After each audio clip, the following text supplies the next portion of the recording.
Salut les amis de la team Azabache, aujourd'hui je vais vous parler en tant que vieille jument. Ouais, parce que bah oui, finalement on peut faire un parallèle très facile. Pour tous ceux qui n'ont toujours pas compris pourquoi, j'éveille un petit peu les consciences à l'ovarectomie chez les juments. On va pas se servir de l'anthropomorphisme, attention, on va se servir de notre côté animal, notre côté mammifère, parce que bah oui, toi comme moi, nous sommes des mammifères. Ah, désolé, hein, mais c'est comme ça, on fait partie du règne animal aussi, même si quelque part nous sommes des humains, et oui, nous sommes bien des mammifères.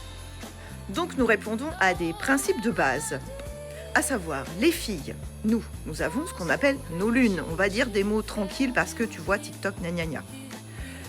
Qui ne connaît pas de femme qui n'a jamais eu mal, qui n'a jamais eu de douleur, qui s'en est plaint, qui peut avoir aussi beaucoup de problèmes liés à ce cycle? Problème d'humeur dû aux hormones, problème de fragilité dû aux hormones. Les hormones, c'est le centre de beaucoup de choses. D'ailleurs, t'as qu'à voir à la ménopause, c'est le vrai bordel en fait. D'un seul coup, tu te changes en homme. Alors, je vais grossir le trait, c'est vraiment pour prendre de la distance par rapport à ça. Tu prends du poids, t'as des poils, t'as les montées de chaleur, descentes de chaleur. Pareil avec ton humeur parce que tu dors plus de la nuit. Donc, t'en peux plus, tu pètes un câble. Et puis attention, le pompon sur la Garonne, l'ostéoporose. Et j'en passe, je ne suis pas là pour te faire un compte-rendu médical, mais voici en gros les joyeusetés par lesquelles nos hormones ne font passer, nous, les féminines, le système féminin. Eh bien, dis-toi que pour les juments, on n'en est pas loin. Même si aujourd'hui on est incapable de te dire par rapport aux humeurs, par rapport aux ceci, cela, enfin bref, parce que tout ça, ça n'a pas été regardé, vu que c'est un système masculin depuis des années et que depuis seulement les années 80, ça s'est extrêmement féminisé. Alors cette fois-ci, on est parti carrément dans l'autre sens, mais on bénéficie surtout d'études qui ont été réalisées par des hommes à l'époque militaire, etc., etc. D'où la fameuse jument dite pisseuse, ou oh c'est normal, elle est en chaleur, ou oh c'est normal, elle est chiante, c'est une jument, oh bah elle me mord, c'est normal, c'est une jument. La question c'est surtout de se dire bah oui, mais elle a les ovaires, elle aussi, qui bougent, qui gonflent, elle a l'utérus, qui bouge, elle va avoir ses humeurs, qui elles aussi vont bouger. Pourquoi? Pas parce que c'est de l'anthropomorphisme, mais parce que c'est un mammifère tout comme nous.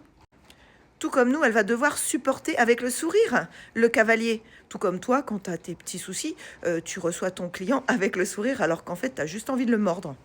Et ça t'y peut rien, c'est les hormones. Pour autant, est-ce que tu as déjà entendu un homme, et de si je vous aime messieurs, je ne fais pas de clivage, mais c'est simplement que c'est différent, se plaindre d'avoir mal quelque part, vous voyez, aux castagnettes, tous les 21 jours, parce qu'il a ses lunes, parce qu'il a ses cycles? Non. Pardon de vous le dire, messieurs, mais non, en fait, vous n'avez jamais mal à cet endroit-là, à moins que quelqu'un vous mette un coup de pied ou vous cogniez bêtement. Bref, voilà. Mais vos hormones, à vous, elles sont régulières, et ce, depuis l'adolescence, et vous nous en faites des crises d'adolescence, donc ne venez pas dire que vous ne savez pas ce que c'est d'avoir des baisses et des montées d'hormones, parce que l'adolescence, ce n'est que ça, en fait. Donc, vous voyez ce que vous vivez à l'adolescence, eh bien, les femmes et les juments le vivent tout au long de leur vie. Je continue ma caricature, mais c'est vraiment pour faire comprendre. Sans compter que la jument, c'est elle qui va porter le poulain. Donc, en cas de fuite d'un étalon dans le pré voisin ou de la jument dans le pré de l'étalon, attention, les dames aussi, elles ont leur part. Eh bien, en effet, soit c'est piqûres de prostaglandine, etc., pour être sûr qu'il n'y aura pas, avec la petite échographie qui va bien, et si elle est pleine, bah voilà, on fait la petite piqûre.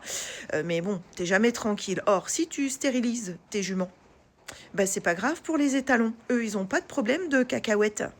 Et pour ceux qui nous disent oui, mais ils ont des besoins. Non, ce ne sont pas des besoins, ce sont des envies. C'est comme chez l'humain, une envie, ça se contrôle. Un besoin, c'est nécessaire.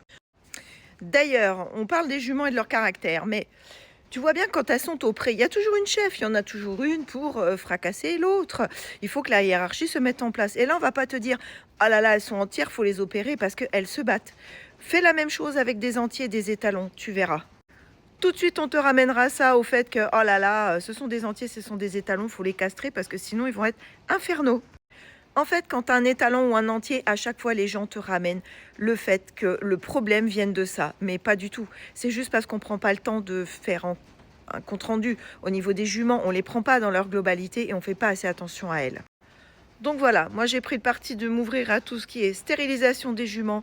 Je trouve que l'ovarectomie, c'est la solution de demain pour déjà permettre à nouveau aux étalons de pouvoir cohabiter. Parce que pourquoi systématiquement castrer nos chevaux alors que c'est possible à faire chez les juments? Et je parle que pour ceux qui veulent passer par là. Je rappelle que moi, je castre personne. Tout le monde vit en bonne intelligence à la maison. Hein, j'ai pas de pension, hein, c'est mes chevaux dans ma maison. Donc je fais aucune publicité pour aucune boutique.